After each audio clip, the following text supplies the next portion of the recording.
Исполнять обязанности главы государства будет премьер-министр Садыр Джапаров. После уже ухода экс-президента депутаты перешли к обсуждению насущных вопросов. Иса Умуркулов попросил премьер-министра сохранить кадры, работавшие при прежней власти.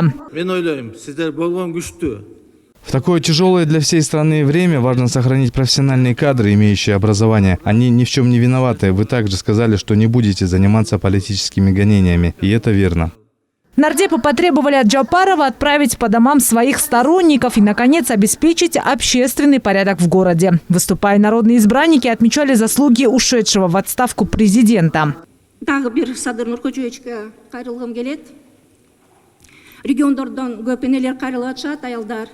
Отправьте своих сторонников домой, их ждут матери. Многие приехали из дальних сел. Мне звонят их мамы, родные, просят урегулировать ситуацию. Обеспечьте их защитой, прекратите тот беспредел. С коллегами не согласился депутат Ходжабек Рыспаев. Его возмутило то, что все парламентарии поддержали отставку Джейнбекова. Высказаться ему дали чуть позже, после долгих просьб. Он хороший человек, но не смог выполнить клятву, не смог вести борьбу против коррупции. Из-за этого народ вышел на улицу. Неожиданно для всех свою помощь новоиспеченному исполняющему обязанности президента Садыру Джапарову предложил Өмурбек Текебаев. По его словам, в истории суверенного Кыргызстана ни разу ни один человек не владел такой безграничной властью.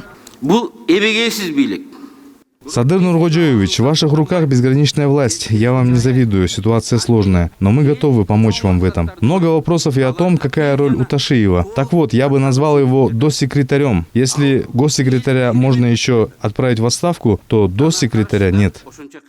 Были и те, кто отказался комментировать сегодняшнюю политическую ситуацию. После того, как уже экс-глава государства Сооронбай Джейнбеков покинул зал заседания, оно длилось недолго, депутаты успели выступить по одному, поблагодарить его, а также пожелать успехов исполняющему обязанности президента Садыру Джапарову. Уже через час зал заседания Несай был пуст, а депутаты разъехались.